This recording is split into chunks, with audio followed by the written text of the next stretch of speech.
সকাল সকাল বাজারের পথ ধরে হাঁটছেন অমল চক্রবর্তী। বয়স ৬০ ছুঁই ছুঁই। শরীরের চেহারায় এখনও জৌলুস ধরে রেখেছেন। তার গায়ে হালকা সাদা পাঞ্জাবি আর ধুতি, হাতে একটা পুরনো কাপড়ের ব্যাগ। বাজারে গিয়ে তাজা সবজি কেনা, মাছের দরদাম করা, দোকানদারদের সঙ্গে গল্প করা, এগুলো যেন তার রোজকার অভ্যাসের অংশ। তার স্ত্রী মাধুরী সকাল থেকেই রান্নার প্রস্তুতি নিচ্ছেন। তিনি জানেন তার স্বামী বাজার থেকে মাছ না কিনে ফিরবেন না, আর কিনলেই সেটা ভালো দেখে কিনবেন। তাই তিনি চুলার সামনে দাঁড়িয়ে অপেক্ষা করছিলেন। অমলবাবু বাজারের ব্যস্ত রাস্তায় ঢুকে পড়লেন। বাজারের কোলাহল, মানুষের চেঁচামেচি, মাছওয়ালাদের হাঁক ডাক, সব কিছুতেই তিনি অভ্যস্ত। তিনি একদম বাজারের মাঝখানে দাঁড়িয়ে বললেন, এই রতন, ভালো একটা রুই মাছ দে তো। রতন মাছালা হাসি মুখে বলল, দাদা, আপনাকে আজ যে মাছটা দেব কিছুক্ষণ আগেই পুকুর থেকে ধরে নিয়ে আসা হয়েছে, একেবারে টাটকা জ্যান্ত মাছ। অমরবাবু মাছটা হাতে নিয়ে ভালো করে দেখলেন। চোখ টকটকে লাল, শরীর চকচকে, গায়ের রক্ত এখনও জমেনি। এটাই একটি ভালো মাছের চিহ্ন। মাথা নেড়ে বললেন, এই নে, ঠিকঠাক কাটিস কিন্তু। মাছ কাটার অপেক্ষায় দাঁড়িয়ে তিনি বাজারের অন্যদের সঙ্গে গল্প জুড়ে দিলেন। তিনি হলেন এলাকার সবার প্রিয় একজন মানুষ। তার সততা, শিক্ষা ও ভদ্রতা দেখে সবাই তাকে সম্মান করত। তবে আজ তার মনের মধ্যে এক অদ্ভুত শূন্যতা কাজ করছিল। ছেলের ফোন আসেনি বহুদিন। বিদেশে উচ্চশিক্ষা নিতে যাওয়ার পর থেকে ছেলের সঙ্গে যোগাযোগ কম হয়ে গেছে। এর আগে মাঝে মাঝে সে ফোন করত, তবে এখন তো একেবারেই যোগাযোগ নেই। সুমন ছিল ছোট্টবেলা থেকেই মেধাবী। স্কুলে সব সময় প্রথম হতো, কলেজেও দুর্দান্ত ফল করেছিল। পড়াশোনার জন্য তাকে বিদেশে পাঠিয়েছিলেন অমলবাবু আর মাধবী দেবী, যাতে সে ভালো ভবিষ্যৎ গড়ে তুলতে পারে।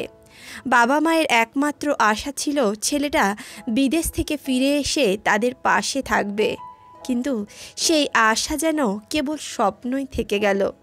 সুমন বিদেশে পড়তে গিয়ে নতুন পরিবেশে অভ্যস্ত হয়ে উঠল।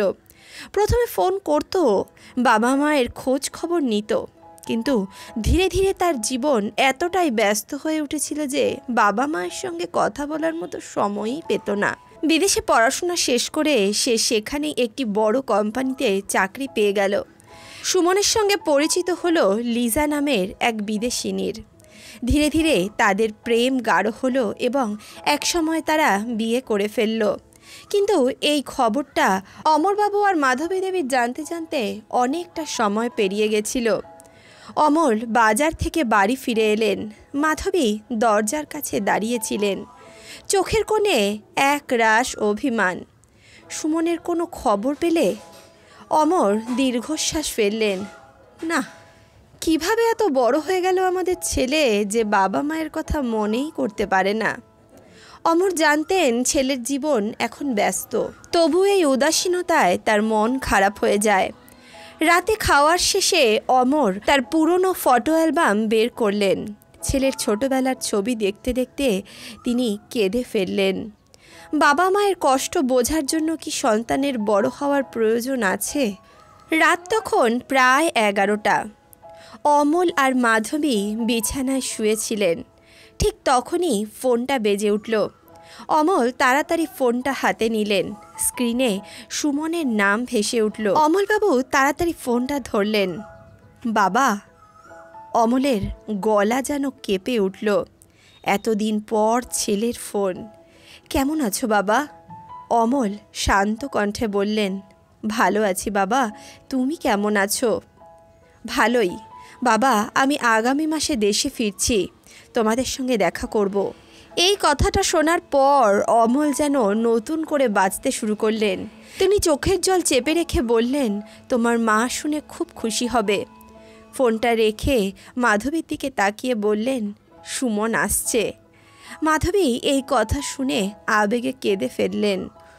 সুমনের ফোন আসার পর অমল আর মাধবীর মধ্যে এক নতুন আশার জন্ম নিল। এতদিন পরে ছেলে দেশে আসছে, এই খবরটা যেন তাদের জীবনে এক নতুন আলো নিয়ে এলো। মাধবী রাতের পর রাত ঘুমাতে পারলেন না। একদিকে আনন্দ, অন্যদিকে কোথাও যেন একটা শঙ্কা। এতদিন পর ছেলের এই আকস্মিক আগমনের পেছনে কি কোনো কারণ আছে? সুমনের আসার দিন যত ঘনিয়ে এলো ততই বাড়ির পরিবেশ পাল্টে যেতে লাগলো।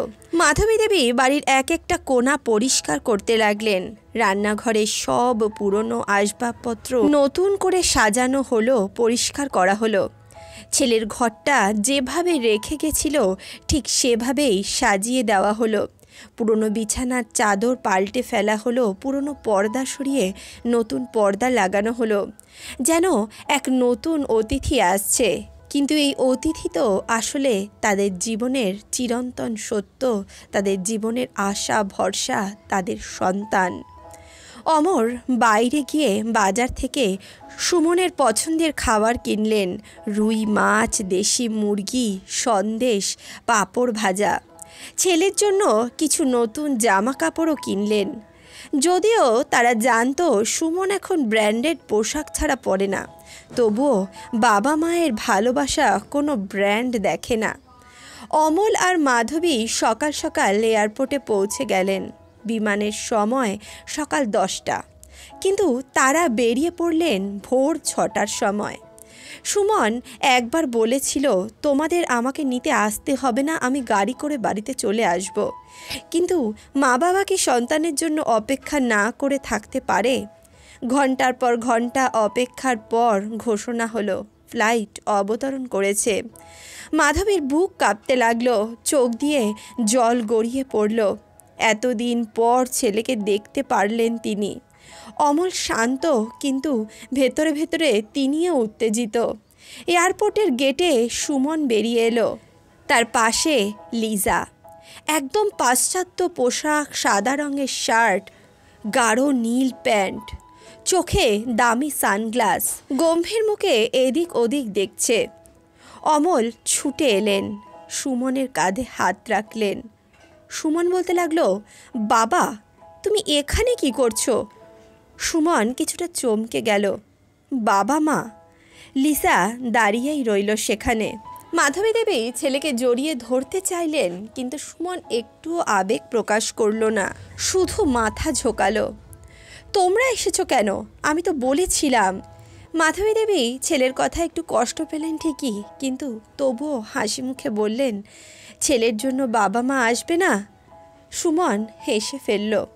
আচ্ছা ঠিক আছে, তাহলে চলো। গাড়িতে ওঠার সময় লিজা ঠান্ডা গলায় বলল, হ্যালো মিসেস চৌধুরী। মাধবী দেবী একটু থমকে গেলেন।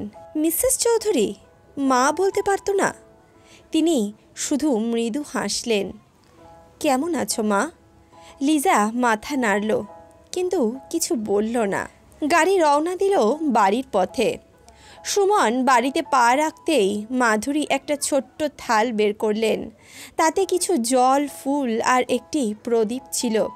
ছেলের আগমনে ছোট্ট আরতি করতে চেয়েছিলেন তিনি, কিন্তু সুমন বিরক্ত হয়ে বলল, মা এসবের দরকার নেই, এসব পুরনো নিয়ম আমি বিশ্বাস করি না। মাধুরীর হাত কেঁপে গেল। অমরবাবু বলতে লাগলেন, বাবা এটা তো শুধুমাত্র ভালোবাসার প্রকাশ, এতে কোনো সমস্যা নেই। তোমার মা যখন করতে চাইছে তাকে করতে দাও, উনি এতে খুশি হবেন। সুমন কিছুই বলল না, শুধু চুপচাপ দাঁড়িয়ে রইল। মাধুরী দেবী আরতি শেষ করলে সুমন সোজা নিজের ঘরে ঢুকে গেল। লিজা কিছু না বলে সোজা অতিথি ঘরের দিকে চলে গেল। মাধবী আর কিছুই বললেন না, তাড়াহুড়ো করে রান্নাঘরে ঢুকে গেলেন ছেলের পছন্দের খাবার দাবার বানানোর জন্য। সুমন যা যা খেতে ভালোবাসে সারা দিন কঠোর পরিশ্রম করে মাধবী দেবী সেই সমস্ত খাবারগুলো একা হাতে বানালেন। অনেক যত্ন করে ছেলেকে দুপুরে খাওয়ার খেতে দিলেন। এত সুন্দর সুন্দর ভারতীয় খাওয়ার লিজা এর আগে কখনো খায়নি। এই খাওয়ার দেখে লিজাও খুবই খুশি হয়ে গেল। সে মাধবী দেবীকে বলতে লাগলো, মিসেস চৌধুরী আপনার হাতে জাদু আছে, আপনি খুব সুন্দর রান্না করেছেন। মাধবী দেবী বলতে লাগলেন, মা তুমি আমাকে মা বলে ডাকো, মিসেস চৌধুরী বলে ডেকো না, আমি তো তোমার মায়েরই মতো। লিজা বলতে লাগলো, ঠিক আছে আমি আপনাকে মা বলেই ডাকবো। কিন্তু এই সবের মধ্যে সুমনের যেন কোনো কিছুই ভালো লাগছিল না। তার মনে যেন কোনো একটা গভীর চিন্তা ছিল।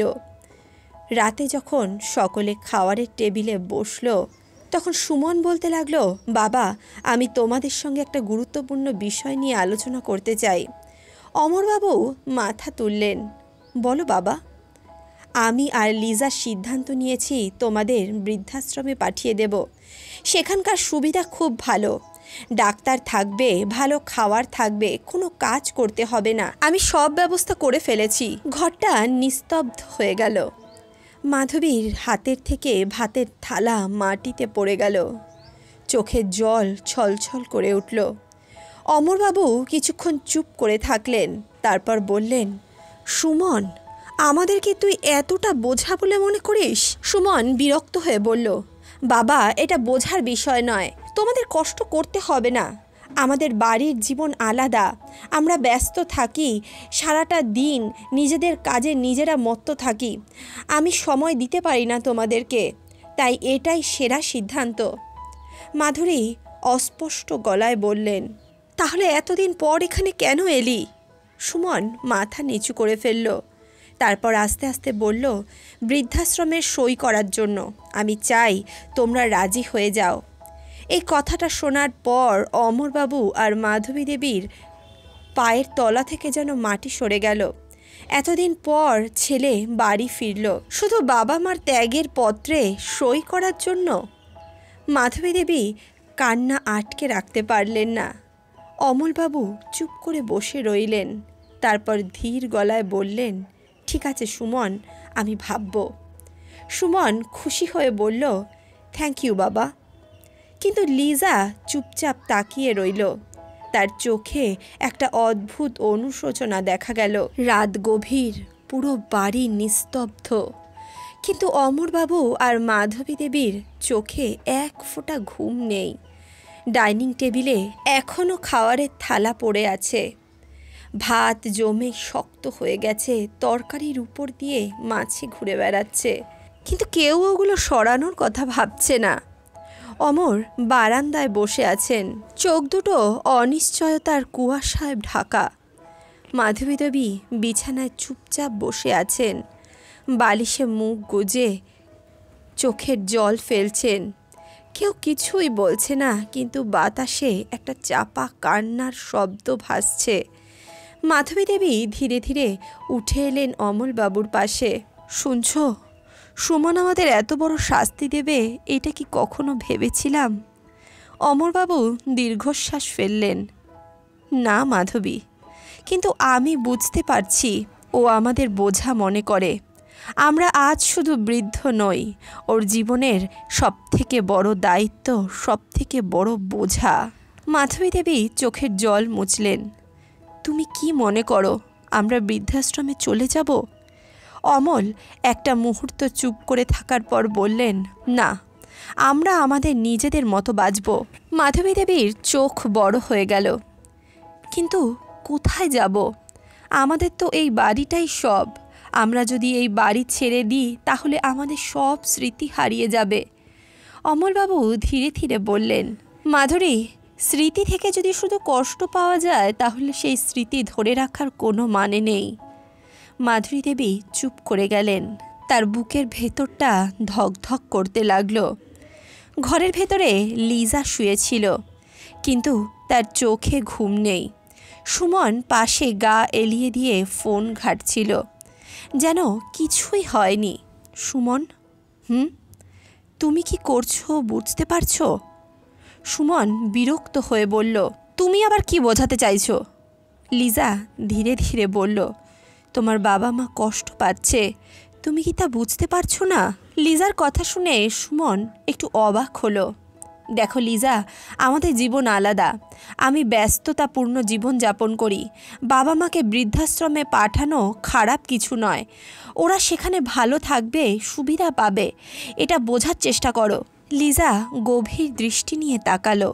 কিন্তু ওরা কি শুধু সুবিধার জন্য তোমার বাবা মা, ভালোবাসার জন্য নয়? সুমনের মুখ থমকে গেল। সে কিছু বলতে গিয়েও থেমে গেল। পরদিন সকালে সুমন ঘুম থেকে উঠে এলো বারান্দায়। বাবা মা ওকে দেখে চুপচাপ বসে রইলেন। সুমন কফির মাগ হাতে নিয়ে বলল, বাবা, তোমার সিদ্ধান্ত কি? সিদ্ধান্ত নিয়েছো? কালকে রাতে যে তোমাকে বললাম তুমি বিষয়টা নিয়ে ভাবো, যত তাড়াতাড়ি সম্ভব তোমরা বৃদ্ধাশ্রমে শিফট করে যাও।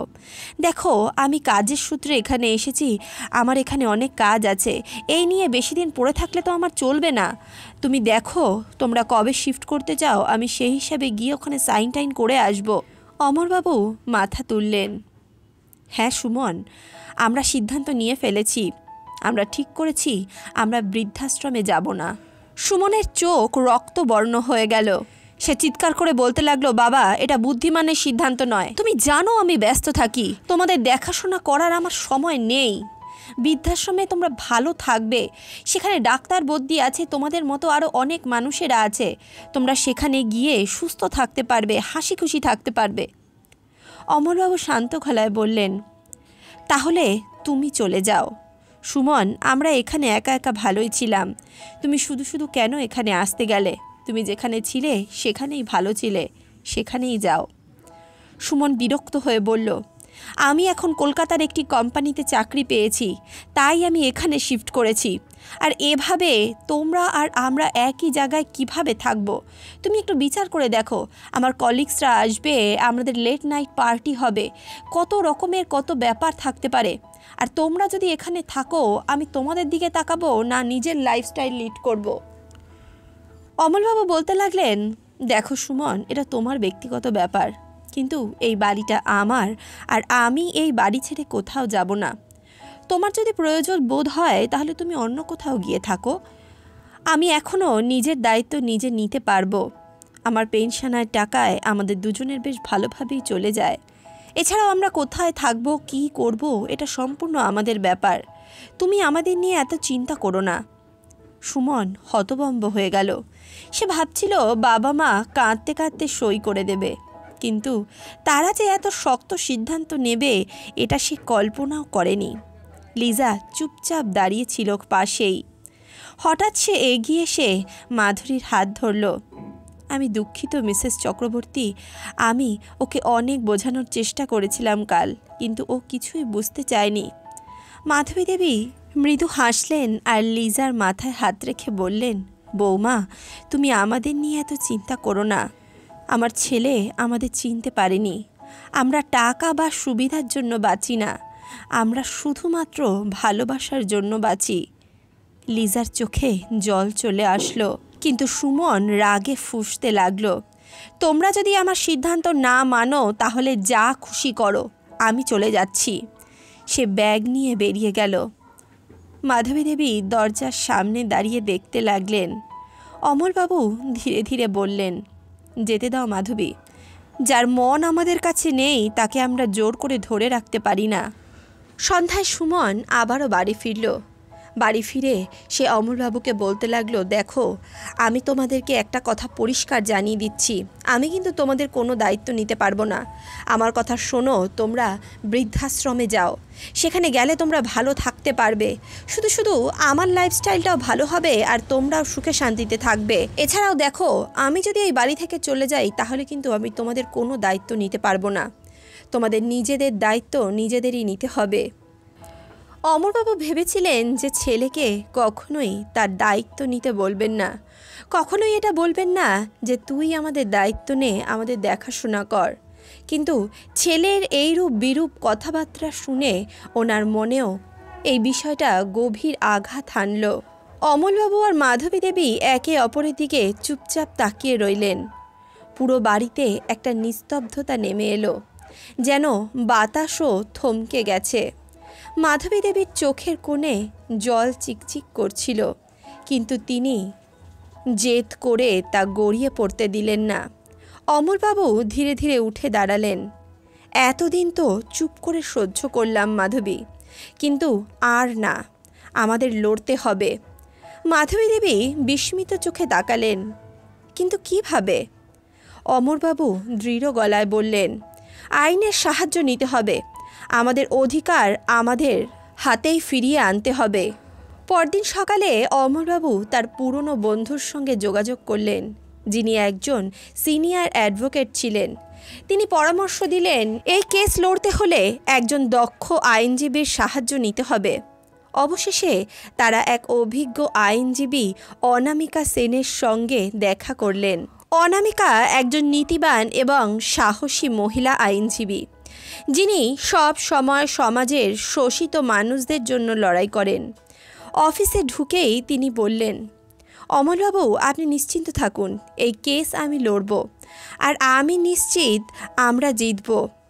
আপনি আপনার ছেলের বিরুদ্ধে লড়াই করছেন না, লড়াই করছেন অন্যায়ের বিরুদ্ধে। মাধবী দেবী হতাশভাবে বললেন, একজন মা হয়ে আমি নিজের সন্তানের বিরুদ্ধে কোর্টে যাব, এটা ভাবতেই বুক কেঁপে যাচ্ছে।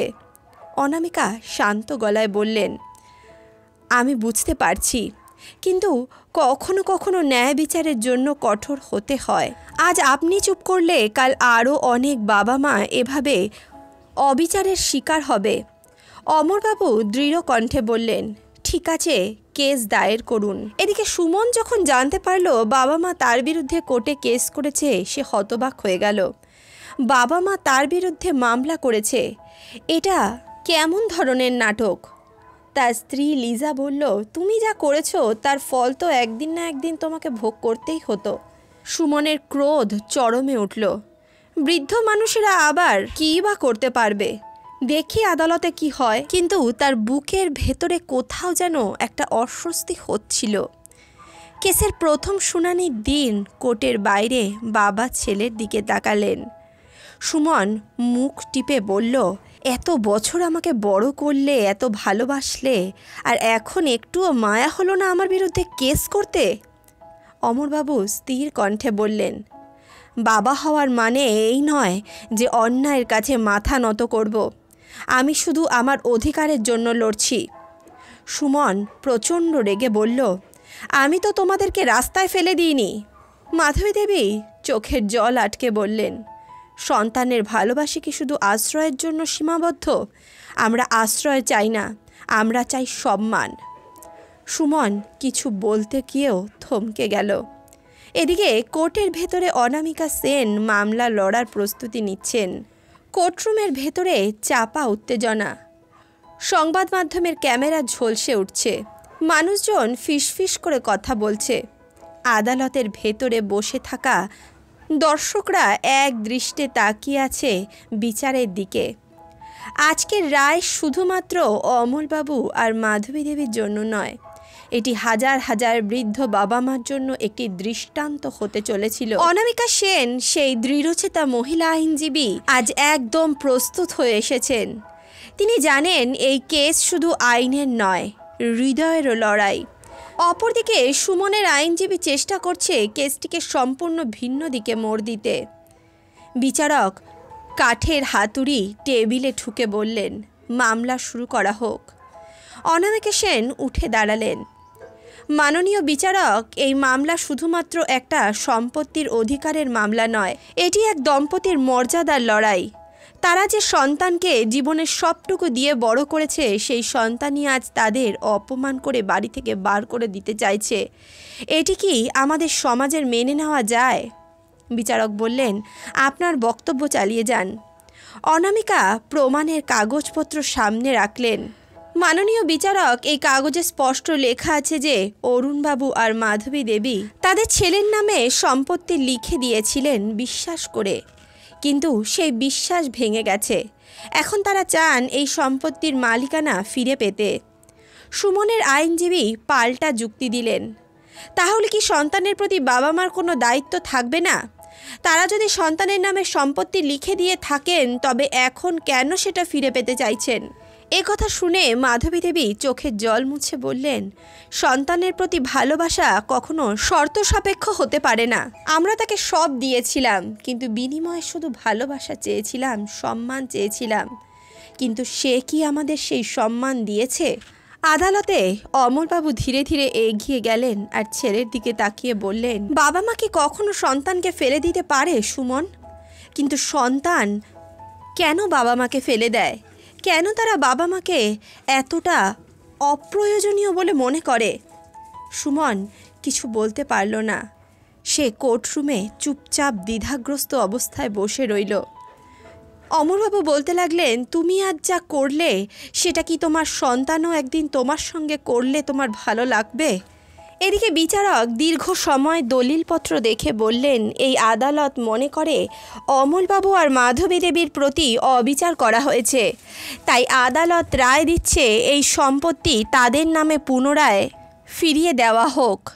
পাশাপাশি আদালত এই রায় ঘোষণা করছে যে ভবিষ্যতে কোনো বাবা মা যদি সন্তানের সম্পত্তি লিখে দেয় তবে তাদের সুরক্ষার জন্য একটি আইনি শর্ত সংযুক্ত করতে হবে।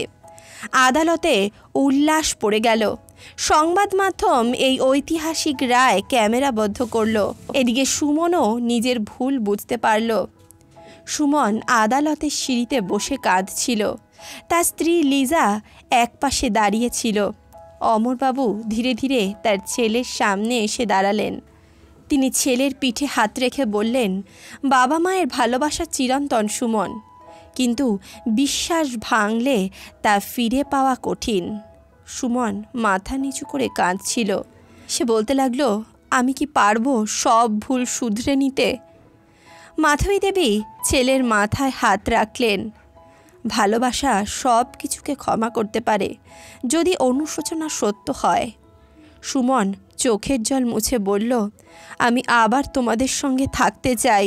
আমি আমার দোষ বুঝতে পেরেছি, দয়া করে আমাকে ক্ষমা করে দাও। অমরবাবু আর মাধবী দেবী একে অপরের দিকে তাকালেন। অমরবাবু সুমনের দিকে তাকিয়ে বললেন, সময় সব ক্ষত মুছে দিতে পারে না, কিন্তু নতুন করে শুরু করার সুযোগ অবশ্যই দেয়। বাবা হয়ে আমিও তোমাকে একটা সুযোগ অবশ্যই দেব। এমনটা বলে তারা ধীরে ধীরে বাড়ির পথে এগোলো। জীবনের পথে অনেক সময় সম্পর্কের মূল্য টাকার চেয়ে কমে যায়, কিন্তু শেষ পর্যন্ত হৃদয়ের ডাকই আসল সত্য। অমরবাবু ও মাধবী দেবীর জীবনে এই লড়াই শুধু সম্পত্তির জন্য ছিল না, এটি ছিল সম্মানের জন্য, ন্যায় বিচারের জন্য। সন্তানের জন্য বাবা মা নিজের সব কিছু উজাড় করে দেন, কিন্তু যখন সেই সন্তানই অবজ্ঞা করে তখন হৃদয় ভেঙে যায়। এই গল্প শুধু অমরবাবু আর মাধবী দেবীর নয়, এটি সমাজের প্রতিটি সেই বাবা মার গল্প যারা বৃদ্ধ বয়সে অবহেলিত হন, নিজের সন্তানের কাছেই পর হয়ে যান। এই মামলা শুধু একটি পরিবারের পরিবর্তন আনেনি, এটি সমাজের জন্য একটি উদাহরণ তৈরি করেছে। বাবা মা কখনো বোঝা নয়, তারা আশীর্বাদ। অমরবাবু আর মাধবী দেবী তাদের নিজের অধিকারের জন্য লড়াই করে দেখিয়ে দিলেন, ন্যায় বিচার সব সময় জয়ী হয়। সম্পর্কের ভুল বোঝাবুঝি, ভুল সিদ্ধান্ত আর লোভ যতই দানা বাঁধুক, এক সময় অনুশোচনার আগুনই তাকে গলিয়ে দেয়। সুমন তার ভুল বুঝতে পেরে ফিরে এসেছিল, কিন্তু হারানো সময় আর ফিরে আসে না। বাবা মার ভালোবাসা নিরন্তর, কিন্তু একবার বিশ্বাস ভাঙলে সেটা আবার জোড়া লাগতে সময় লাগে। ভারতের সংবিধান এবং আইন অনুযায়ী সন্তানের তাদের পিতামাতার প্রতি নির্দিষ্ট কিছু দায়িত্ব ও কর্তব্য রয়েছে। এগুলি মূলত সংবিধান ও Hindu adoption and maintenance act 1956 এবং সিনিয়র সিটিজেন অ্যাক্ট 2007 দ্বারা পরিচালিত হয়। ভারতীয় সংবিধানের দৃষ্টিকোণ থেকে বলা হয়, প্রত্যেক ভারতীয় নাগরিকের কর্তব্য হল তার পিতামাতা এবং অভিভাবকদের সম্মান করা ও যত্ন নেওয়া। এই আইন অনুযায়ী যদি কোনো সন্তান তার বৃদ্ধ বাবা মাকে অবহেলা করে, তবে বাবা মা আইন ব্যবস্থা নিতে পারে এবং সন্তানের কাছ থেকে আর্থিক সহায়তা দাবি করতে পারে। 60 বছরের বেশি বয়সী পিতামাতা সন্তানের কাছ থেকে রক্ষণাবেক্ষণের দাবি করতে পারে। সন্তান যদি বাবা মাকে বাড়ি থেকে বের করে দেয় তবে আইনি ব্যবস্থা নেওয়া যেতে পারে। আদালত সন্তানের কাছ থেকে মাসিক ভাতা আদায় করার নির্দেশ দিতে পারে। এছাড়াও পিতামাতা যদি নিজের জীবিকা নির্বাহ করতে অক্ষম হন তবে সন্তানের তাদের দেখাশোনা করা বাধ্যতামূলক। সন্তানদের উচিত তাদের বাবা মার চিকিৎসা, বাসস্থান ও দৈনন্দিন জীবনের খরচ বহন করা।